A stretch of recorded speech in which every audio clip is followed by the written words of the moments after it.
Depuis 4 ou 5 ans environ, une nouvelle niche est née sur YouTube. Surtout dans le YouTube anglophone et depuis ne cesse de progresser. Cette branche, à la frontière entre deux autres, est le développement personnel manga. Par conséquent, de nombreux youtubeurs, en s'inspirant des qualités de personnages d'animé, vont utiliser ces derniers afin d'illustrer des axes du développement personnel classique. Cependant, j'ai vite remarqué que ce concept était très peu en vue sur le YouTube francophone.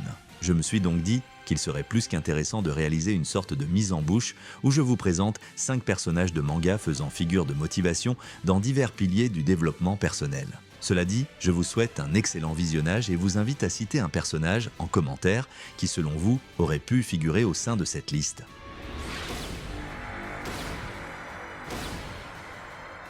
Numéro 1. L'aventure et le voyage. Pour cette thématique, quel personnage incarne mieux ce principe que Luffy ? En effet, avant toute chose, tel que le chapeau de paille nous l'a montré, la vie est un départ constant à l'aventure. Il faut oser quitter les sentiers battus et embrasser une nouvelle vie. Cela me permet alors de mettre en avant un point dont je n'ai pas encore vraiment eu l'occasion de me pencher sur mes dernières vidéos, l'idée du départ à zéro. En fait, ce qu'il y a de plus dur dans le développement personnel, mais qui n'en reste pas moins le plus important, est d'admettre que notre vie actuelle est empreinte de défauts en bien des aspects, et que nous avons besoin d'un nouveau souffle. Ce faisant, il faut alors avoir le courage d'avancer et de dire au revoir à son ancienne vie, représentée par tout un passé dont nous étions liés, mais auquel nous devons nous libérer si nous voulons avancer. Cet axe est justement celui que le chapeau de paille illustre tout au long des 100 premiers chapitres du manga où on le voit bien quitter son île natale, abandonner amis et connaissances, laisser tous ses souvenirs du passé derrière lui pour accueillir une nouvelle vie conforme à ses idéaux. Cette dimension centrale du personnage du chapeau de paille,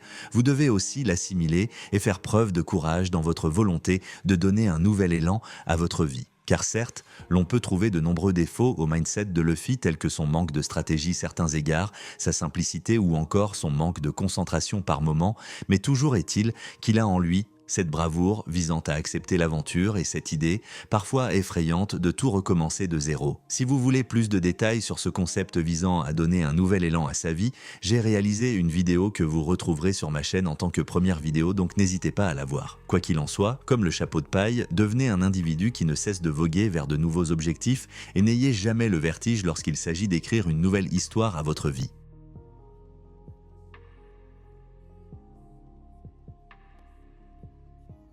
Numéro 2. L'élévation sociale de Naruto. Sur le plan moral, Naruto est un modèle de vertu en bien des points. Cependant, il est un point sur lequel Naruto et son histoire tout entière nous enseignent une magnifique leçon, l'élévation sociale. Par là, il y a l'idée que même si la vie est peut-être injuste selon notre conception, inégale dès la naissance, que nous naissons avec plus ou moins de difficultés, notre devoir n'est pas d'avoir des remords envers le monde, mais bien d'avancer pour accomplir nos objectifs. Ce faisant, je pense qu'il est plus que bénéfique de transposer cette moralité au monde réel, pour toi qui regardes cette vidéo. Certes, tu n'es peut-être né avec les mêmes capacités qu'un génie, tu n'as pas forcément accès aux mêmes ressources que certaines personnes, mais cela ne doit pas t'empêcher d'agir à ton échelle pour améliorer ton existence. En ce sens, Naruto était un orphelin, autrefois méprisé de tous, et fermé au monde, qui a décidé de s'ouvrir en agissant sur les leviers sur lesquels il avait de l'influence et qui lui ont permis de s'élever dans pratiquement tous les domaines de sa vie. C'est en cela que Naruto est un réel exemple. Que ton objectif soit de devenir plus intelligent, plus sportif ou encore d'avoir de meilleurs résultats scolaires, l'exemple de Naruto qui était parti avec des désavantages mais qui a su les surmonter pour devenir un modèle représente sincèrement le chemin à suivre. C'est d'ailleurs en cela que Naruto s'oppose à la majorité des antagonistes de son œuvre qui ont eux préféré opter pour une attitude défaitiste de la vie au sein de laquelle ils considèrent que le monde est ainsi figé, que nous ne pouvons pas changer notre condition. Il s'agit là du pire mindset à avoir. Et tu dois considérer que par ton travail et ta détermination, il est possible pour toi de renverser les situations même les plus défavorables. En une phrase alors, comme Naruto, travaille comme un acharné pour renverser ce qui paraissait immuable.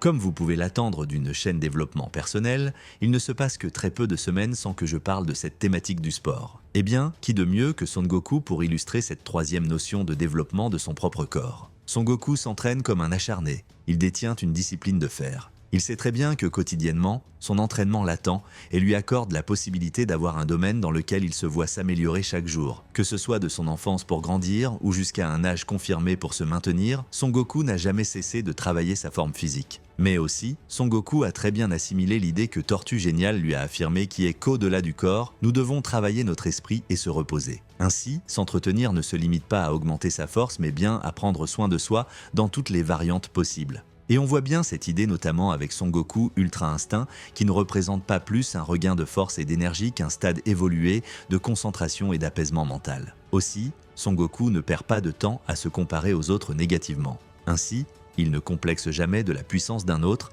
mais préfère plutôt se concentrer sur ses axes d'amélioration. De la même manière, tu dois prêter toute ton attention sur ce que tu peux maximiser sur ta propre personne et ne regarder que d'un coin de l'œil ce que les autres font. De plus, se focaliser sur les capacités des autres ne doit uniquement te servir qu'à te donner plus de motivation pour voir tout le chemin que tu dois encore gravir. Donc, ne fais pas comme Vegeta qui se compare maladivement aux autres, plus par ego que par réelle et saine perspective d'amélioration. Et puis, par ses combats, Son Goku nous enseigne l'importance des sports de combat qui se trouvent être d'excellents moyens de développement personnel, bien différents de la traditionnelle salle de musculation qui n'est pas non plus à rejeter. Les sports de combat, quels qu'ils soient, ouvrent des perceptions sportives que les autres pratiques n'offrent pas, que ce soit dans le rapport à notre corps, notre niveau de concentration et ce que s'ensuit. Donc n'hésitez pas, en complément de votre pratique centrale, à pratiquer des sports de combat, même peu violents comme le judo.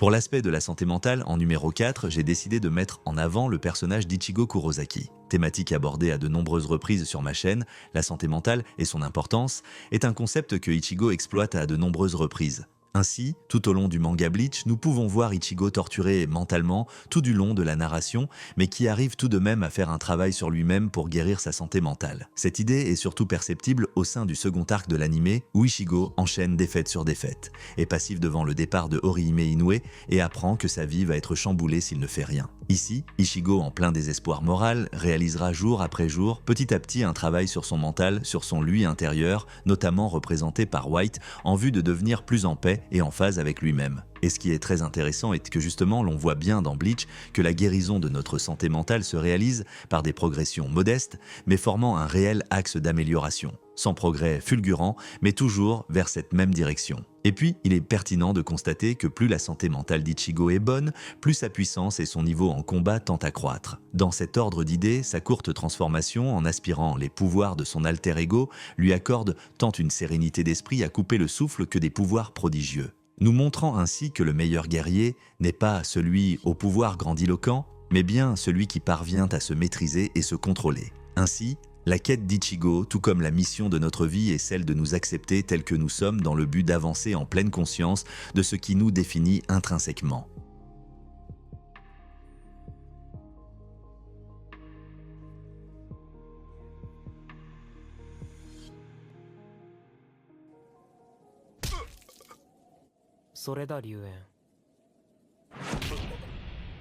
Il est un personnage qui moralement est en bas de tous les classements, mais reste toutefois un modèle en termes de stratégie pure. Un personnage déjà traité à de nombreuses reprises sur cette chaîne, Kiyotaka Ayano Koji. Ici, l'élève modèle de la classe de seconde D sera mis en avant autour de cette notion de mindset stratégie. Ayano Koji incarne le stratège parfait que vous devez être. Ses plans sont subtils, flexibles et surtout assez réfléchis pour que la situation dans laquelle il se soit mis soit toujours la plus favorable pour lui. Et comprenez bien que le concept de stratégie est essentiel même dans votre vie. Quoi que soit votre objectif, s'il est un tant soit peu concurrentiel, vous vous devez d'agir avec finesse et stratégie. Vous vous devez de mettre en œuvre un ensemble de techniques et de parades qui maximisent votre pourcentage de chance d'atteindre ce que vous voulez. Que cet objectif soit scolaire, professionnel ou encore par rapport à vos relations sociales, agir avec stratégie signifie définir un plan augmentant votre emprise sur la situation. Ainsi, Ayano Koji l'a très bien compris et quoi qu'il fasse, il agit avec pensée stratégique. Ce fait se perçoit dans la gestion de son argent, la manière dont il dispose sa chambre ou encore sa manière d'agir dans l'espace social. Ayano Koji fait toujours preuve de vision long terme. Si vous voulez continuer à vous améliorer à l'aide de vos personnages de manga favoris, n'hésitez pas à vous abonner, mettre un j'aime et commenter cette vidéo. Sur ce, je vous dis à la prochaine. 誰だ？何も話さないなら切るぞ。綾小路清隆。